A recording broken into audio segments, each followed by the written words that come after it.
Hi, my beauties. Sorry, I was just already throwing my hair up and put my jammies on and getting ready to wash my face here very shortly. I was just going through my videos, and as I thought, the neutral look video did split because it went over half an hour. And I realized I didn't do an intro to it to say, if you like this look, just stay tuned. If you like what you see, ring the bell, mash the thumbs up, and leave a comment. Tell me different things you want to see or hear, anything. But just stay tuned and you can see how I did, and I don't think I did a close-up either, how I did this neutral look. And this is as neutral as I get. But until then, just stay tuned. Hi, my beauties. Today we're going to attempt doing a neutral look again, because my neutral looks still tend to be deeper and smokier than most people's. So, I've already primed and set my eyes, which I don't know if I ever said. I cannot live without the Urban Decay eyeshadow primer, and that's its little packaging. Usually what I set my eye with, not always, but it's my go-to, is Makeup Revolution Light and Shade, and I use just that. That's it.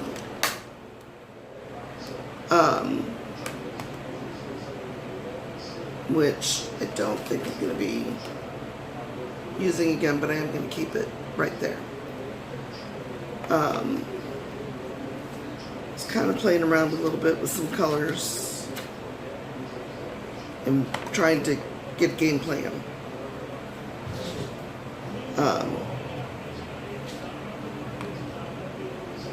I tried to do this when my babies are napping, and then inevitably they'll get up and start playing with each other and start sounding like zombies. Okay, pay no mind to my palette because it's kind of dirty. I need to clean it again because I am that person. This is the Beauty Glazed Must Have palette, and I'm trying to remember. I believe it's this one that I'm going to use to start off with the transition. And as usual,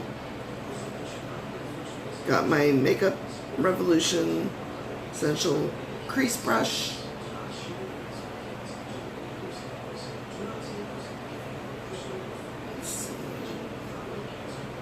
And my mirror over here, which is magnified, because otherwise I wouldn't be able to see. And I always go above my crease because I do have hooded eyes. And for hooded eyes, you kind of need to work above the crease because otherwise it just gets swallowed up. And there's no point.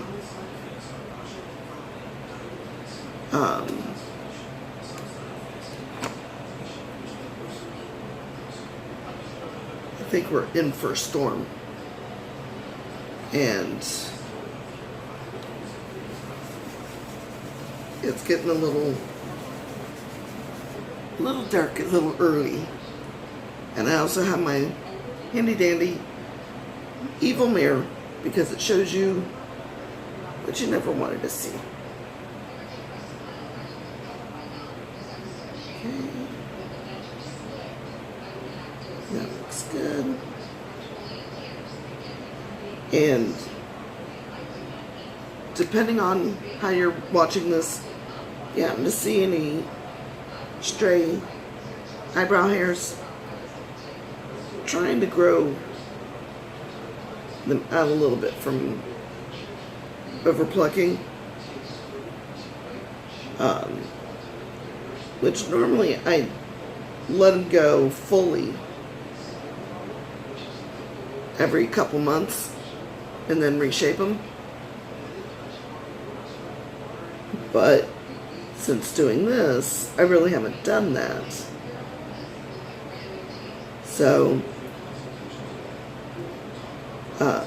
because normally once I do a look, if I'm filming it, then I still go back and I have a pic, full face, and then close up of both eyes, and a close up of one closed for my Instagram. And quite certain it shows up there.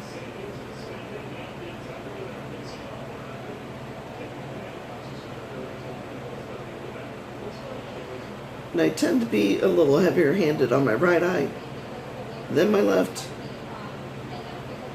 So trying to get them to look related is a little tricky. And then I have my quick change. And again, that does not take the place of proper cleaning of your brushes, because you don't want to get, that's what I wanted, I think. Oh, here's hoping.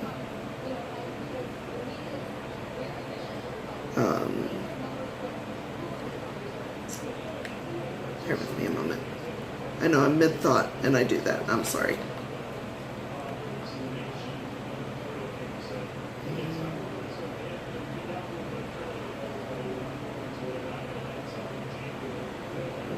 don't know that eye better. Is it this one? No, that's a little too dark. I lost the color that I was going to do. So I don't want to come in too dark too quick, but I do want to deepen up that crease. And I'm trying to remember.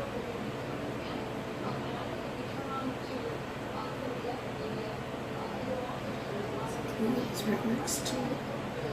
I'd have to really build that up.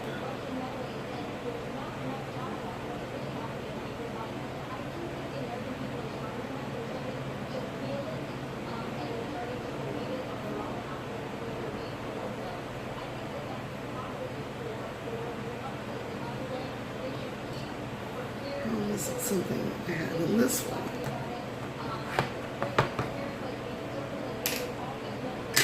Best laid plans.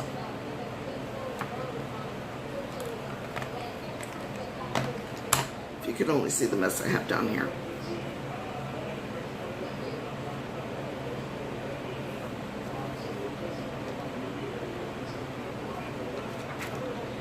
I do think it was out of this one.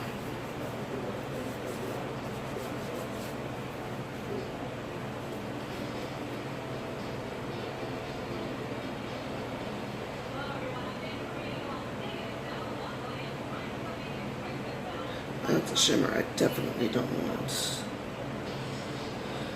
is that.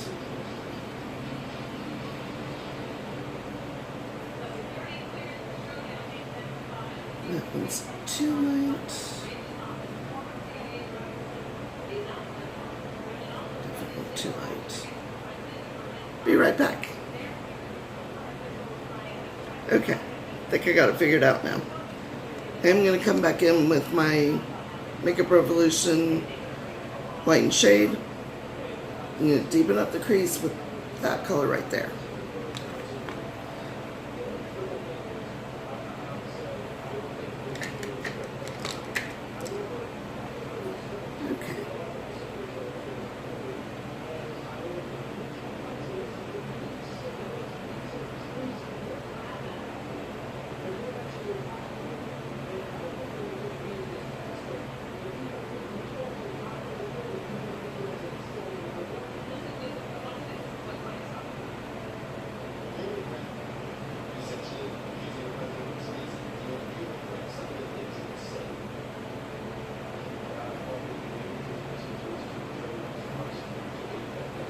And I'm just coming a little bit down, a little,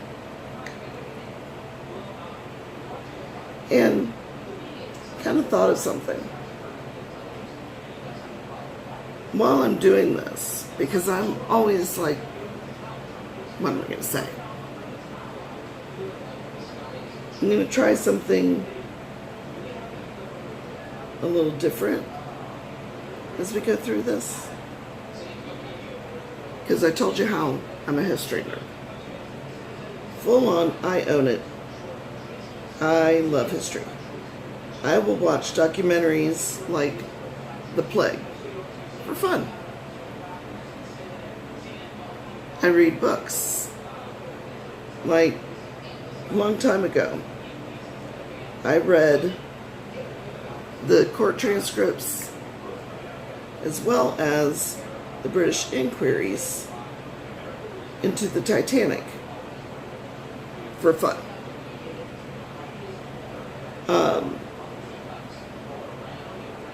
Not that I know everything in history. Mostly, I know little bits about everything in general. There are a few areas that I know a little better.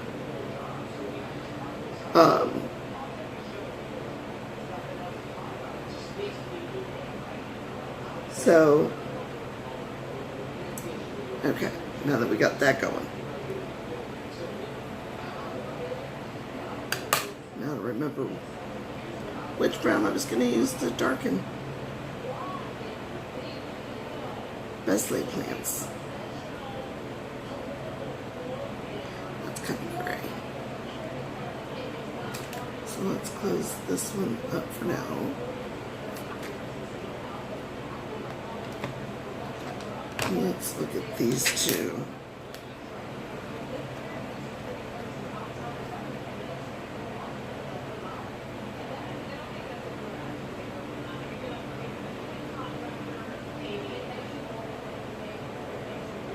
Because I'm also looking how it builds up, because that's where I run into problems.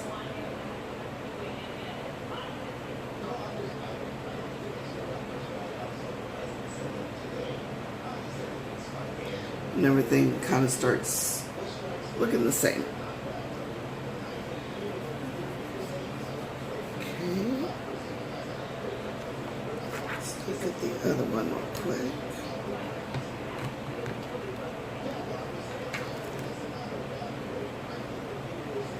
I do like the feel of that one.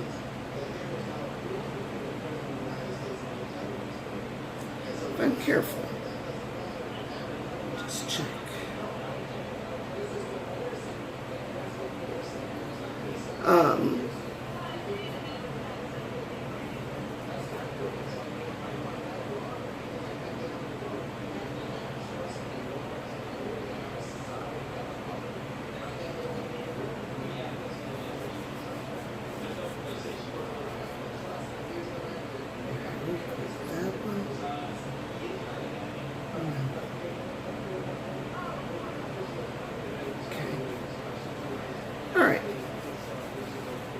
Back to it. Now that I've made a complete mess. But I kind of thought, I'm still compiling like a list of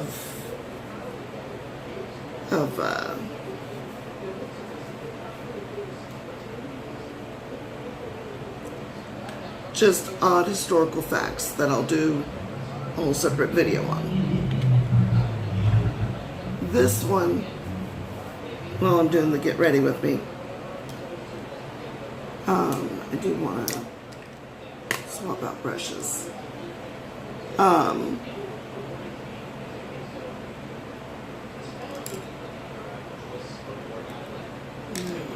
one.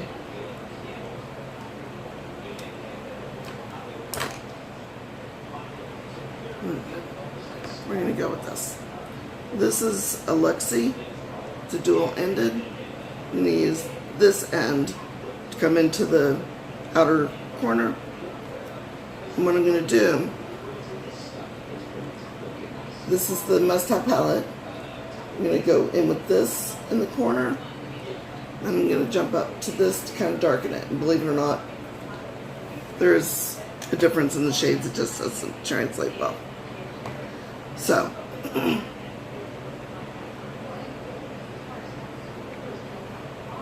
what I figured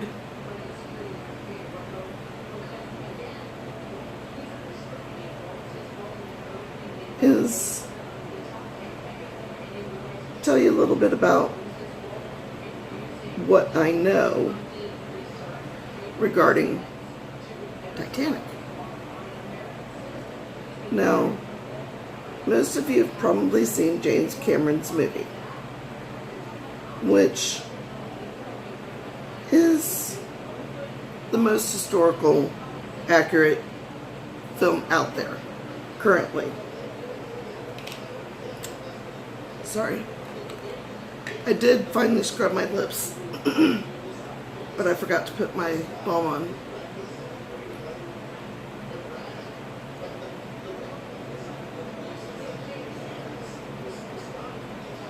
I might have to move to my other balm. There we go.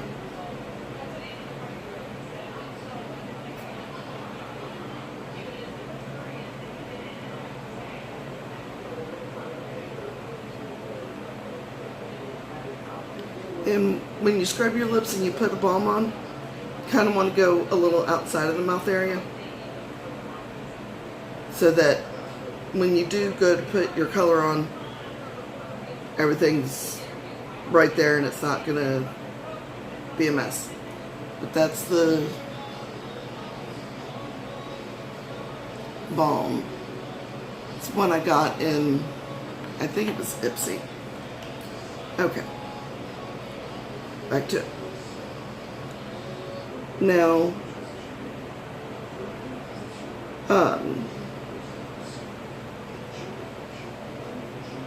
whereas his film is the most accurate, it is not completely accurate. For instance,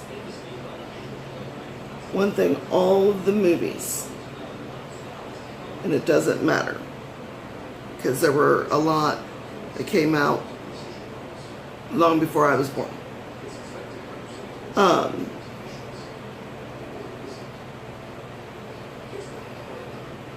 Sorry, trying to get the best angle.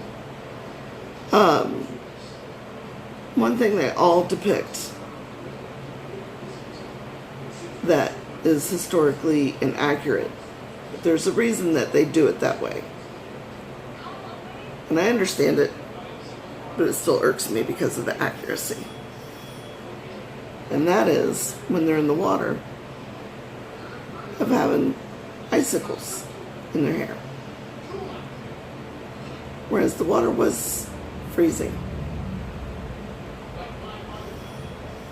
It takes much lower temperatures to actually have icicles in your hair. And they depict it that way to give you a sense of just how cold the water really was. So, you know, I understand it.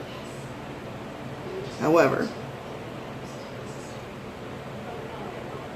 not accurate.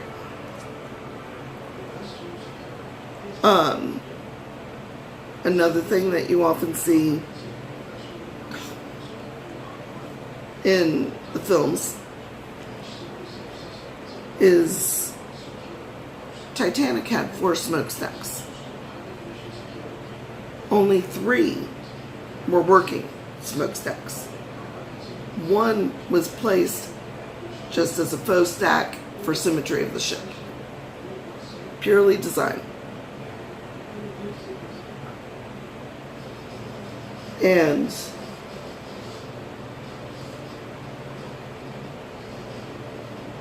you know, they depict it that way because when you look at the ship, you would think they all work.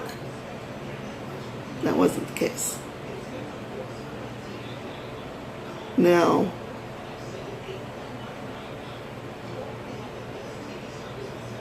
often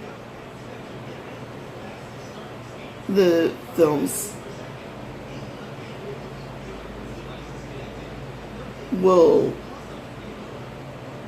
depict the crew as being very cruel to third-class passengers, of how awful, sorry,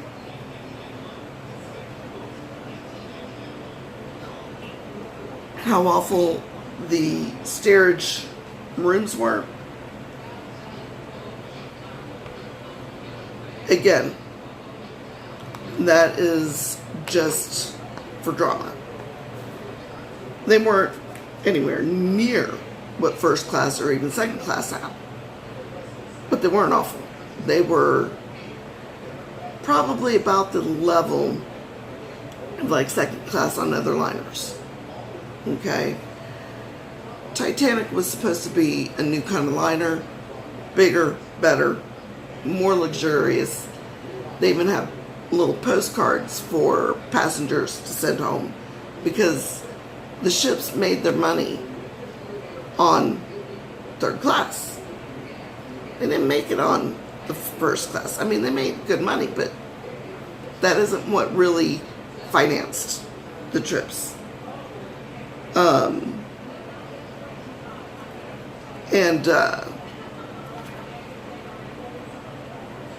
They depict them as locking them up. And real quick, going into my Makeup Revolution mint chocolate, and I'm going to pick up tea to go on the lid. And for that, I am going to switch to my BS Mall. It's just a little flat thin. They depict them as locking them up, which they did do. However, it wasn't out of cruelty in the least bit. It was maritime law that when the ship is in passage, the gates and everything are all locked up. And that was because often with the steerage passengers, they found that they carried lice and, communicable diseases and things of that nature. Which is why when they would get to Ellis Island, okay, they would put them in a quarantine to make sure they didn't have anything of that nature.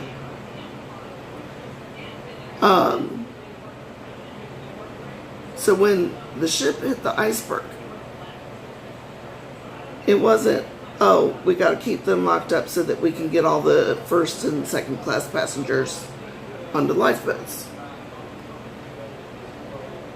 It was a matter of, they just simply didn't think about, in the chaos of everything, we need to go unlock those gates. They can't get out. There were a couple of stewards that did think about them, and it was kind of like a complicated way of getting to them and getting them up to the decks that they needed to be on. And you had a few stewards that risked their lives by not getting onto boats, lifeboats, to man them and such. And you can use be a small blender and blend.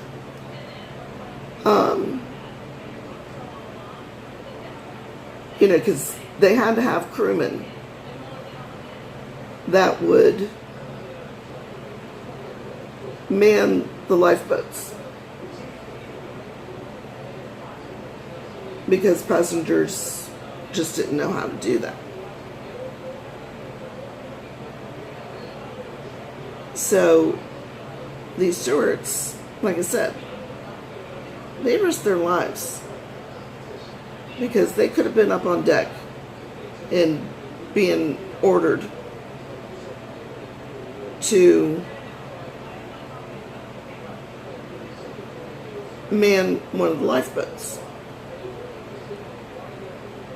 So you had that going. It's often depicted as well that no child in first class died. There was a little girl. She was the only one. The family, the nanny, kept wanting to get the wife and the children. Little boy was a baby, little girl was probably, 4 or 5. Wanting to get them up onto the decks and get onto lifeboats. The wife did not want to go without the husband because he went to see what the shutter was. And so he, and I'm going to highlight my brow with the same that I set with, if I can get it back open. So, because she refused, she had the little girl and the nanny had the baby. And she went ahead and took the baby and got on a boat. Well, when the mother finally met up with the father and they had the little girl, they were looking for the boy. And they would not separate. Even, there was different ones begging them to please put the girl on a lifeboat, at least. They wouldn't do it. So, the little boy survived. His sister did not.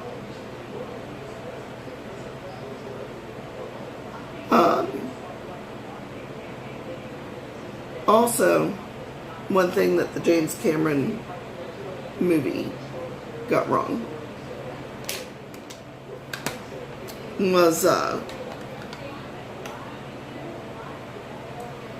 they depict the Strausses as going into their stateroom and laying down together and dying that way. She did refuse to get onto a boat because she said she lived her whole life with him and she was going to die with him. The last they were seen was up on deck. There's no indication that they ever went to their stateroom. Now, Benjamin Guggenheim, he was depicted correctly of getting dressed in his tux and his manservant being dressed formally as well. And he was quoted by many witnesses that survived as saying that he was going to die as a gentleman, in which he did. And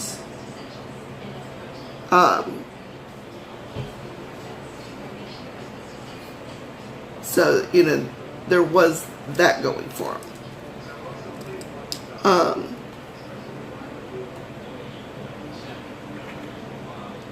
I'm going to come in with the black and just kind of line with a black shadow real close to the lash line because it just kind of fills in for my lashes anyway. I'm just using a thin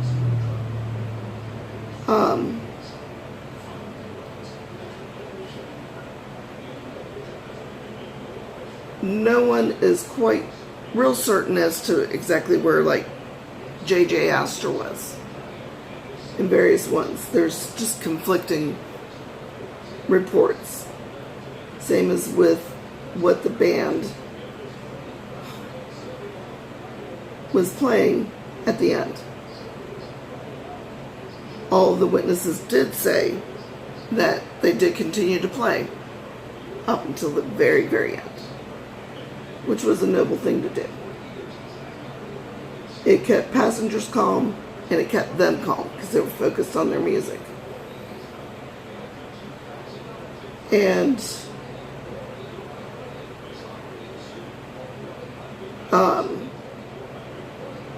you know, but as far as what they were actually playing, that was open for debate. Half of them said one thing, the other half said another.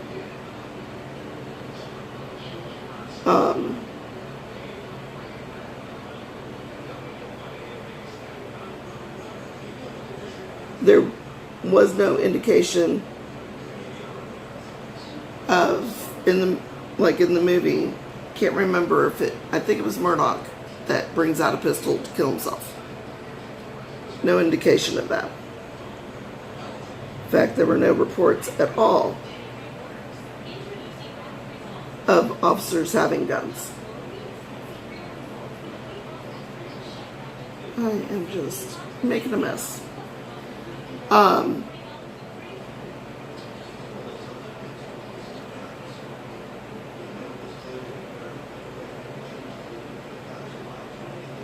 In fact, I'm pretty sure it was Murdoch. Because I know Murdoch died. Because I told her manned a boat. Now they did get E.J. Smith correctly.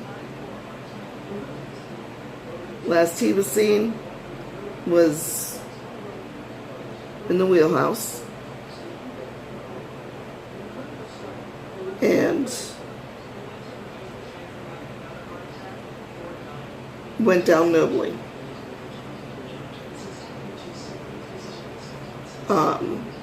Now the Californian, which was near or nearest, they were still a bit off. Just gonna do a little flare up.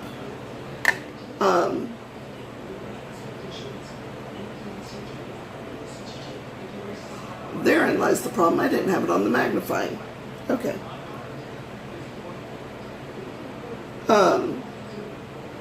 They did see the flares, but they thought Titanic was celebrating. And then they weren't sure it was the Titanic because of the phenomena of where between it sinking and where they were from each other, the curve of the earth made it seem small, and so they were like, you know, it's too small to be. And they did turn the radios off, which was common practice for a small ship that they were. Now,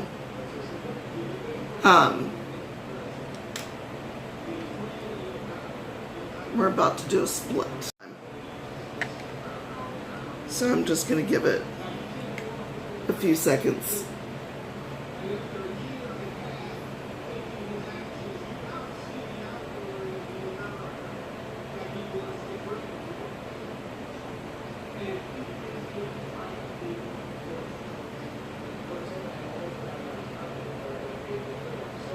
Alright, I think we might be safe. The depiction of Molly Brown, kind of half right. The movie had her being, where she did stand up and say, you know, this is your men that are drowning, because she didn't have her husband with her or her son. And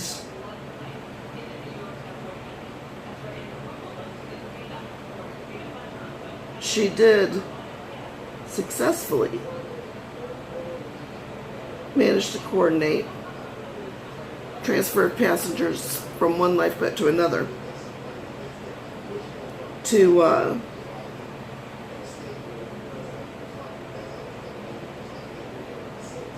go back.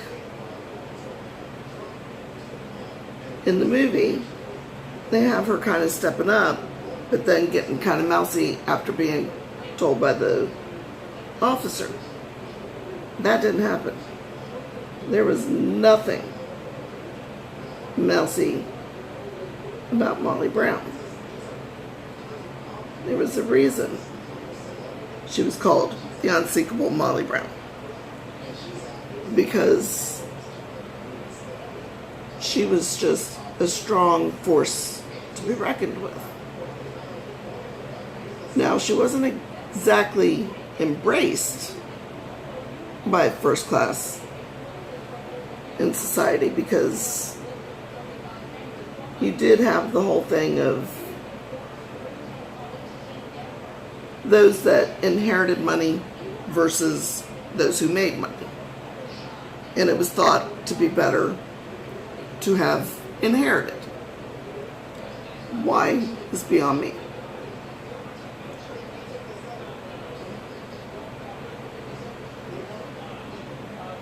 But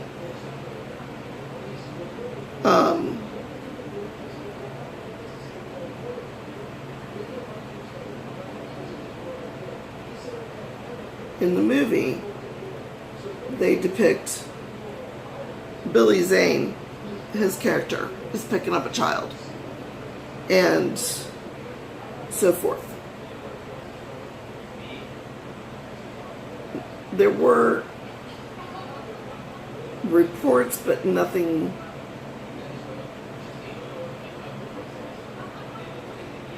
kind of came a little low on that. I'm going to bring this up and clean it up.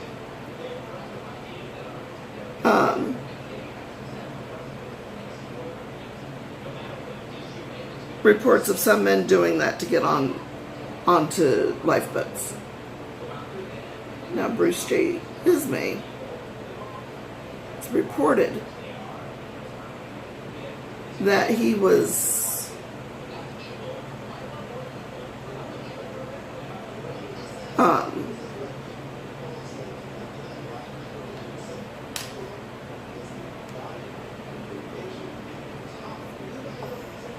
dressed as a woman.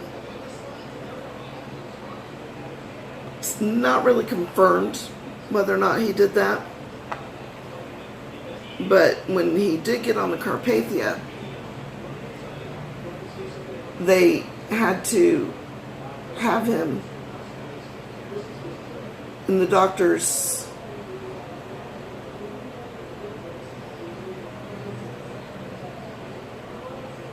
quarters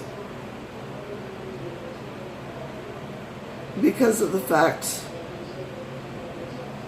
that he did not go down with the ship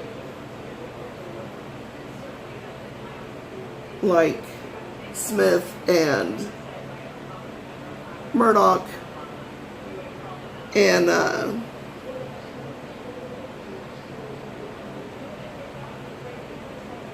Andrews. They weren't too thrilled with him because they felt that he should have been a gentleman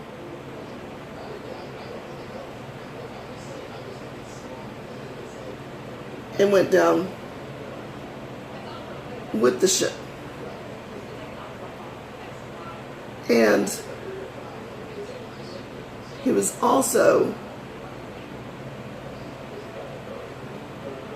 instrumental in Smith going against his judgment and headed through the ice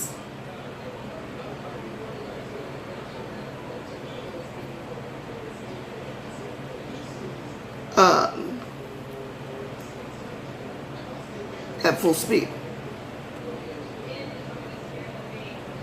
And he didn't flat out order him to do so. A lot of it was Smith's own hubris.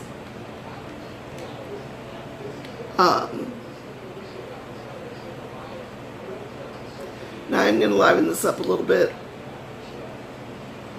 and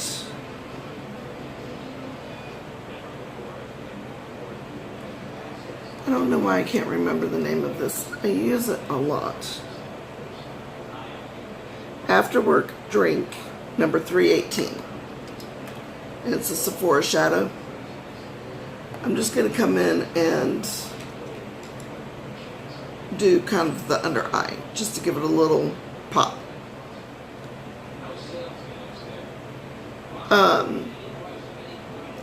But he didn't flat out order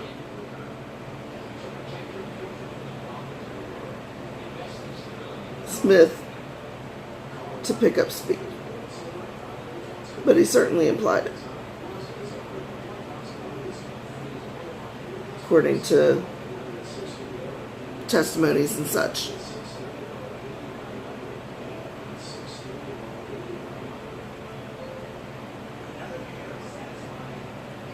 And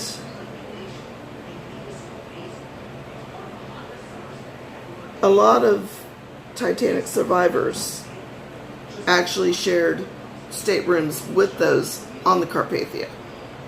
It wasn't like, everybody camped out on the deck. It was too cold. Okay, they had to go in. And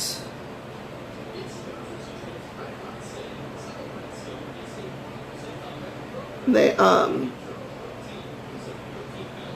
stayed within class when they did that, but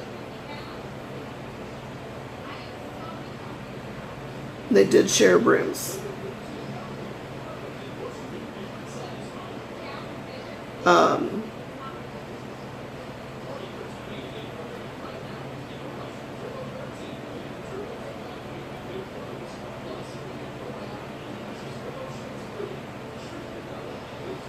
There's also some interesting artifacts, because I did go when I lived in Florida. It was a traveling Titanic museum, of which I was conflicted. Part of me feels my hair in my mouth.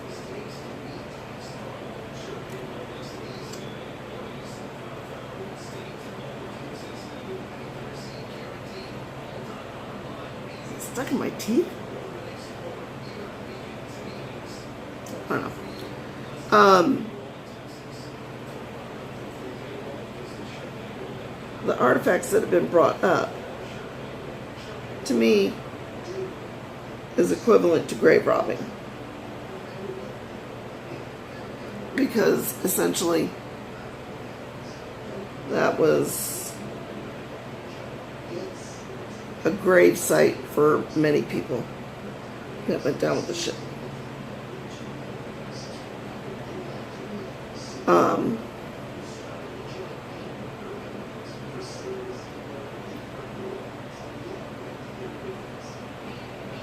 So I was conflicted with that and encouraging by paying to go see some of the stuff. But on the same note,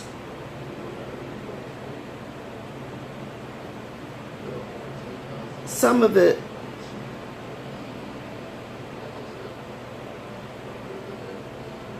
was kind of important.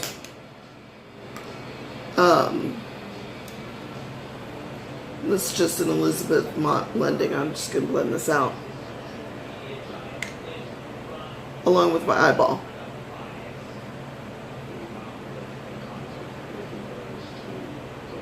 But seeing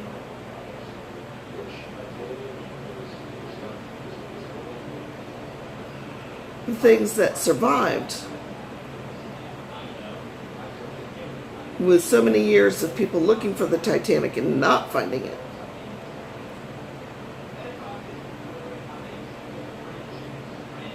until I was a teenager.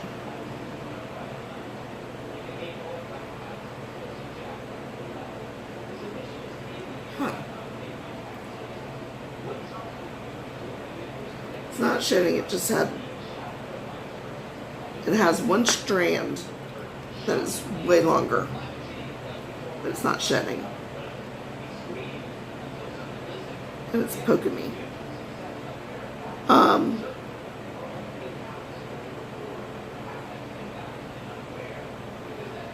But it's amazing because they've recovered newspapers,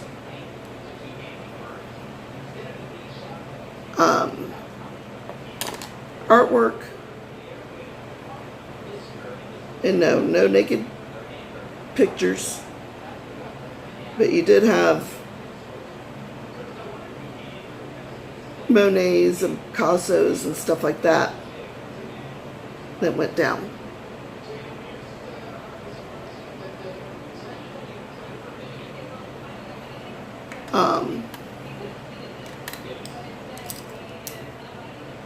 I will touch on more of that in just a moment. I'm going to go ahead and do my face and then come back and we'll finish. Promise. Okay, I'm back. So to get back to where we were, because for me, it's been a while.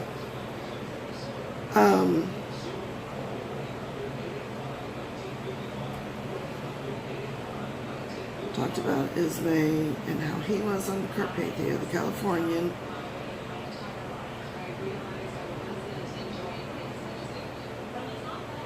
I know there was something else I was going to say about it, but I'm sure at some point I'll cycle through this again, because this was just all from my memory. And I've got all those little odd historical facts mulling around in there, and there's only so much room, something's going to leak. If you haven't already, sign up for my giveaway. I'll try to put the link in the description below. If you don't see it, come back in a little bit, because sometimes I forget to do it right when I upload and I go back and edit it.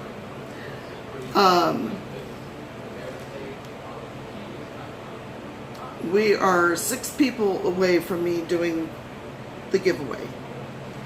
Now the second place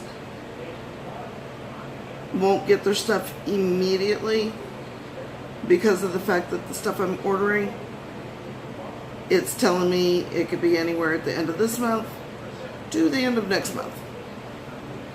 At least now I know, and I can prepare.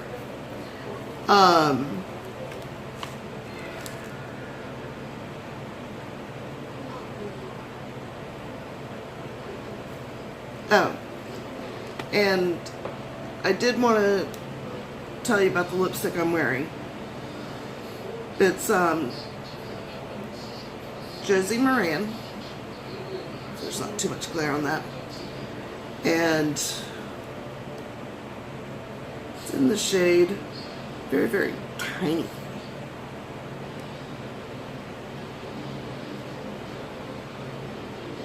I think it says boysenberry. Let me see if I can get that to...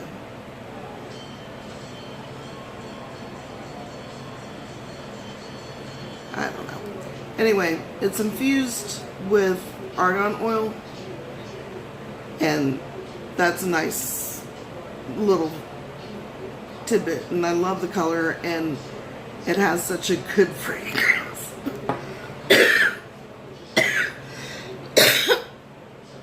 And it doesn't taste too bad either. So I just wanted to share that with you.